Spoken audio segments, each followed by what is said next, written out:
Taulton, the proud superintendent of Coldspring-Oakhurst CISD. Obviously, always a privilege to be able to sit down with our high school students to kind of discuss the first 9 weeks.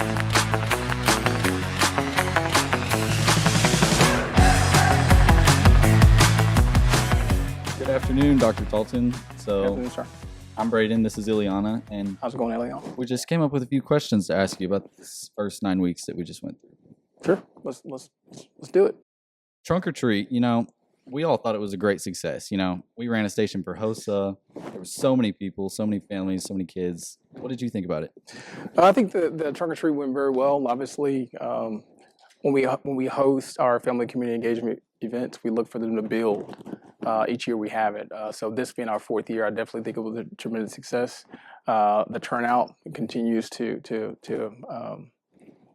increase every single year. But I think overall, again, the weather was perfect. And the event really is one of our staple events that we have annually. So it's always a privilege to be able to welcome our students and families in a safe environment. We had, free hot dogs, drinks, and so on and so forth, but we were able to welcome our families out. So that's always an exciting opportunity for us to be able to engage our students and families. So I think overall, tremendous success, and we look forward to building upon that event next year. And a lot would say it might have been the best one so far. Yeah, no, I agree. I think when we looked at our attendees in comparison to the last 3 years, I definitely would say this is by far the biggest attendance that we've had. And then, like I said, too, the weather was perfect. And so when we have events, again, we always look for ways to build upon that as we go from year to year. So definitely by far the most widely attended that we've had so far. As I mentioned earlier, we did kind of run out of candy, hot dogs, and water. Not water, but we ran out of candy and hot dogs and also popcorn. But we look forward to building upon that and adding more to that event for next year. So. Yeah, in our host station, we had to go and buy more candy, like about twice. And I'm pretty sure multiple people that were giving out candy to the little kids did also have to go do that. So. Yeah, no, I agree. I ran out. Obviously, I was at a station as well, so I don't know how many times I ran back into the front office here at the high school to get bags of candy, and then we got to a point to where we didn't have any more. So would you say that that's the best way to make it even more epic next year is just stock up? Yeah, just stock up, more candy, more hot dogs, more popcorn. So yeah. We'll start there with those. Other than that, I think the event was definitely a tremendous success. This year is actually our 2nd year implementing a 4-day instructional week calendar. So how do you guys feel about the 4-day instructional week? Me personally, I enjoy it. I like it a lot better than the 5 days because I feel like class time is actually longer and we can get more done. You know what I mean? Yeah. It just feels much more efficient. And then you got the whole weekend for homework. Yeah. And I feel exactly the same. And I feel like I have another day to just keep to myself and be stress free, and who wouldn't like one more day of, of the weekend. But I feel like for some athletes, it could cause a problem due to their stress because of football games and volleyball games, which are also held on Friday. Mm-hmm. Do you know what I mean? Gotcha. But yeah, that's my point of view. Yeah, because, a lot of students might struggle with transportation issues, stuff like that, with getting to the football games. Gotcha. And I guess it might have been easier back when football games we were at school the same day, but... Yeah. And that's something we talked about before we implemented it, was making sure that in visiting with the coaches as well as directors like Mr. Graves, Ms. Siegfried, and then also Ms. Wilson, that obviously are your sponsors for your other additional organizations that are part of that, and just making sure that no student that was involved in any of those could not participate due to transportation. Obviously, typically our games start at 7 at night, 7:30, and we have a whole day to be able to kind of go and pick them up. Obviously, we have a bus that's here, and that way if we have students that need transportation, one of our staff members can go and run a route possibly and pick students up, or students can carpool as well, considering you have the whole day essentially to get here. But that was something that we considered, but we didn't want it to ever be a situation where students couldn't participate due to transportation. So the good thing about that is that you do have the whole day to be able to get here. So those are things we did consider. So guys, obviously right now this is the start of the second 9 weeks. So what are some of your highlights from the very first 9-week cycle to start the school year? Mine was the big win against Shepherd for the Yeah. football team. That was Yeah. one of the best games I've watched. Yeah. And me being part of the band, I felt even more excited because I've seen the past, Yeah. games. And yeah, they've sadly been losses, but this year was the big win, which made everyone super happy. Yep. And the feud that has been going on also for years. That's right. That's Being in right. the same district. Yeah, Good. that's Good. mine. Brayden, what about you? So for me, it was probably our first blood drive that we did, and HOSA, a lot of the participants helped out with that, and it was just really nice having a lot of the students donate blood and give back.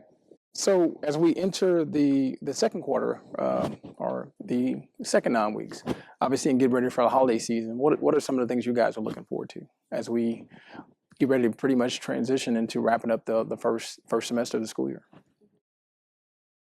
I mean, I know I'm looking forward to the square Christmas. On the square? Yeah. That's really nice. I love how the community just gets together. Yeah. I'm looking forward to just how much we show Christmas spirit in school. Yeah. I love how we do that whole week where we all dress up. We have pajama day and all that Yeah. for Christmas. I adore that. Awesome. And let's get prepared for finals also because That's right. coming up, and That's right. hopefully that's good on the grades.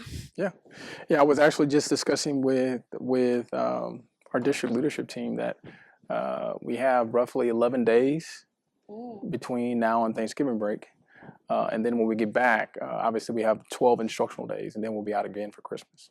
So really, time is of the essence, and just making sure we're that we're maximizing all instructional time. You have Star EOC retesting that'll be coming up. Those first 2 weeks in December when we get back, and then here at the high school, obviously, y'all be getting ready for final exams.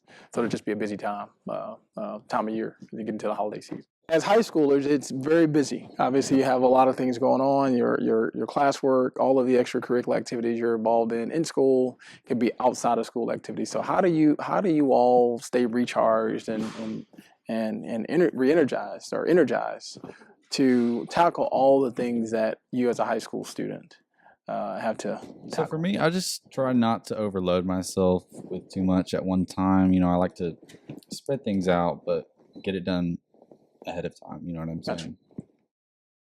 And for me, it's just sleep. I mean, we're young, we're teenagers, and our brains are developing, our bodies are changing, obviously. And I think sleep is of the essence. So just go to sleep at a good time. And yeah, hopefully you don't, waste time on video games and all that. Not that that's bad, but obviously we need a little bit of recharge with a good night's sleep. Yeah. No, I agree. I think getting proper rest is essential. I need to do a better job of getting more rest myself. I probably sleep maybe about 4 or 5 hours a day, but no, I think a lot of it is maximizing the time you have. Everybody gets 24 hours in a day, so how you maximize that time is critical. But I will say definitely proper rest is essential. And then also just maximizing your time, right? So to make sure you get things done, things that you have on your plate, how do you get those things done? And then being someone that's assertive, and just making sure you're doing everything that you need to do to kind of get your specific tasks done, to kind of make sure you're on target with some of your personal goals. So within your day, how do you maximize that time to make sure you're obviously getting enough sleep, but then you're also getting the things you need to have done? So I think the best would just be to avoid procrastinating, because I think procrastination is so normalized nowadays, and it's just so much better to get ahead on. And I also think that if you need help, ask someone. Obviously, if you're struggling with something mentally or physically or even grades, just ask a teacher. And if there's a grade you're really struggling with, make up that grade. There's always tutorials and things like that you could go to. We're here to help. So, Well, good. Yeah. Good. Okay, so Dr. Taulton, I mean, me and Iliana, we got to address one of our recent encounters. That time that we threw on those 5XL suit and ties and walked the hallways a week or two ago. Yeah, we're just digging in Miss Cook's closet full of clothes, which anyone could go into if they need some clothes to look for. We just We're having a fun time. It was the day of the trunk or treat. We were walking the hallways, and we encountered you, and you were surprised to see us in such big outfits in school. Yeah, I thought it was just oversized clothes day here at the high school. So Yeah, nope. We just wanted to just show everyone how, if you need something clothes wise, gotcha. Miss Cook's got it. Yeah.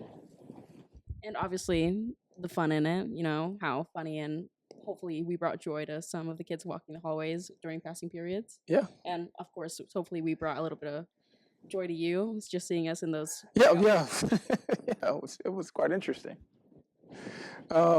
Just real quick, so if you all on that note were to describe your perfect school day, if you were to describe your perfect school day from when you get here in the morning to when you leave in the afternoon, what would that entail? I would say it would be a day of as low stress as possible, but still have that bit of efficiency. You know what I'm saying? Like get stuff done. That's right. For me, it'd obviously probably be a very active Thursday with a pep rally, Okay. going for the game. Lots of excitement. Obviously, a little bit of spirit everywhere. go. Everyone wearing red, that'd be my day. There you go. Got some Trojan pride. Okay. But how about you? What would your ideal day be? Anytime I can get on campuses, it's always a win for me. And I'm sure y'all see me up on campuses quite a bit. Obviously, there's some things that obviously have to be tackled in the office from time to time. But anytime I can get on campus and have the opportunity to connect with students and staff, it makes for a great day. So that's always a privilege, being able to connect with students, get to know some of the students by name, but then also get to know our staff as well. So getting out of the office is always a really good day. So yeah, so it could be, I'm sure y'all have seen me sometimes at bus rider duty, or in the cafeteria during lunch, or just walking the halls. So it just allows me to connect with students. I was a high school principal before I became superintendent. So high school principalship was one of my favorite jobs. But like I said too, there are certain days, y'all, where I have the opportunity to get to visit all campuses. So I may pop in at the high school.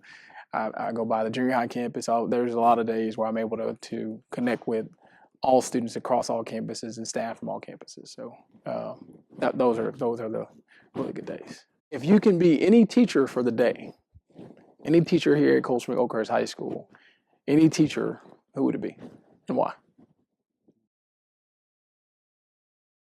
For me, it'd be Miss Cook, because obviously she's a first responder. She's had wonderful years of medical training, and she just seems like she has a very active life when it comes to medical. Awesome. Good. Categories. And I'm very big on that. I hope to be part of the medical field when I'm older. So awesome. She is one that I look forward to. Gotcha. Good. For me, I would say it would be Miss Smith, who teaches the higher level medical classes, I think, because she just gets to learn about all the super interesting medical courses, but also I know their classes are going to go on those clinicals pretty soon too, so that's going to be really neat. Awesome. So both of y'all want to pursue careers in like the medical field. In particular, which Undecided. Undecided. Okay, well, good. I was a science major in college, so that's why. I was a biology major, so. What would you say that your admin perspective on the year so far has been like? What's the good? What's the bad? Yeah, I think overall, I think the school year's gotten off to a great start. I think since we began back in August, I think that last semester we wrapped the school year up. Lots of severe weather that started back in January. So obviously navigating that, as y'all know, we had some delayed starts and those different things. We had one day where we had a delayed start and early dismissal. So that was pretty rough. But I think the school year has gotten off itself to a great start. I think that that's always a critical piece.